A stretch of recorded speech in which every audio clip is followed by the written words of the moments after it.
lists again a Dvar Torah for Parashat Vayishlach. It never ends. I keep trying to write about other parts of Sefer Bereshit, I really do, but something about these family lists won't let go. What bothered me this time was the unnecessary repetition of information we already knew. The Torah has already told us about Esau's wedding to two nice Chiti girls. The Torah then continues to teach us that Esau understands that Yitzchak isn't thrilled with his choice to marry girls from Canaan, so he adds a wife from the family, Ishmael's daughter. Why is it necessary to retell that Esau took his wives from among the daughters of Canaan? This question is based on Chazal's premise that these are the same wives that he took the last time, and ignores the questions why did they change their names and how did one of the Hittites become a Chivite. A little bit needs to be explained about why this question is important. Let's refer to the other family lists in Bereshit. We know Adam's wife's name, but in Perek Hey, when discussing the book of the history of man, she is not mentioned. The names of Noach's sons' wives, or Noach's for that matter, are not mentioned in either Perek Yud or Perek Yud Aleph when we discuss their children.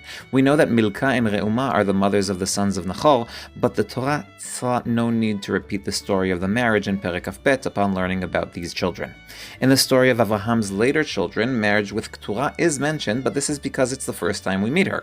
Ishmael's mother is also mentioned in the same chapter, but not the remarriage story, which we already know from earlier. Why was it necessary to repeat the story of the marriage in this particular story? Rashi's interpretation is interesting because he does two contradictory things.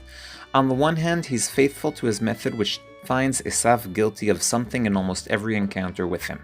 For the sake of illustration, when Esau returns from the field and he is tired, Rashi accuses him of murder based on the verse in Yirmiyah, "Because my soul is tired from killers," even though in Yirmiyah the tiredness refers to those suffering from the murders, and in Bereshit Rashi, following the Midrash, learned that the tired one is actually the one performing it.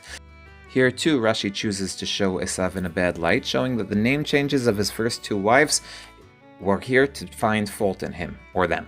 Basmat becomes an idolater, and Ahalivama tries to hide her real character by finding a more Jewish name, the name Yehudit. On the other hand, with the name change of a third wife, we're taught a positive message that anyone who gets married is forgiven for all of his previous transgressions. Sorry if I didn't ignore the other question I raised, I couldn't help it. Rashbam says that one of Esau's wives died without sons, the other was named after the place she moved to when he married another wife from whom children were born, hence the whole mess of changing names, and for our purpose, this is also why it's necessary to mention them again. Rabbi Yosef Bechorsho says that Esau's family were based in two different areas.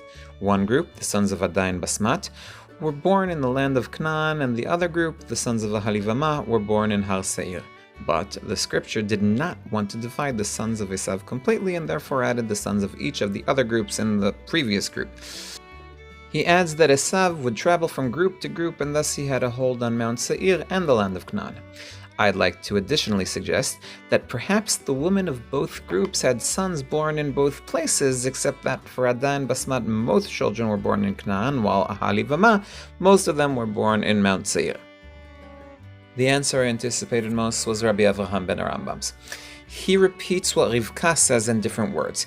If Yaakov shall take a wife from one of the daughters of the land, why should I live? In other words, the reason the Torah repeats Esau's wives were from Canaan is to emphasize Esau's poor moral standards. Although he knew Yitzchak and Rivka didn't want him to marry a Canaanite woman, he ignored them.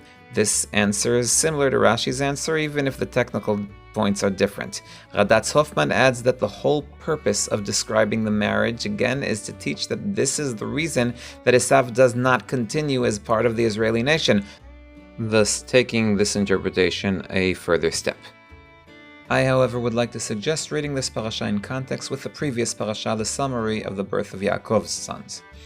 Like Rabbi Avraham ben Rambam, I believe that the emphasis in the verse should be that Esau took his wives from the daughters of Canaan and not their names.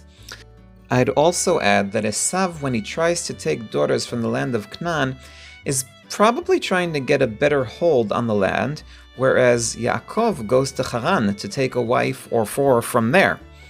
Although most of Esau's sons were born in the land, and this is emphasized in the verse, these are the sons of Esau who were born in the land of Canaan, as opposed to the sons of Yaakov who were born in Padan Aram. Eventually, the one to stay in Eretz Canaan is Yaakov, who returned to Yitzchak, his father, in Kiryat Arba, which is in Hebron, where Avraham and Yitzchak lived.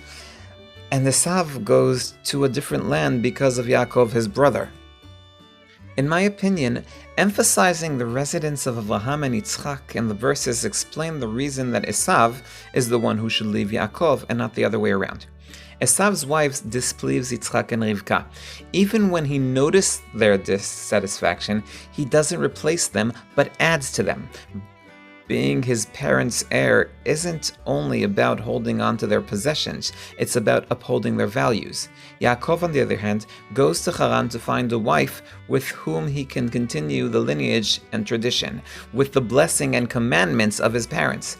Leaving his home at their bequest strengthens their relationship and proves that he is the one worthy of the blessing passed down from the previous generations, Birkat HaZerah ve'Haaretz. Here is the first time that the commandment Kabed et avicha ve'et imecha leman yarichun yamecha al ha'adama asher Hashem Elokecha noten lach is fulfilled entirely. We're talking practice and reward.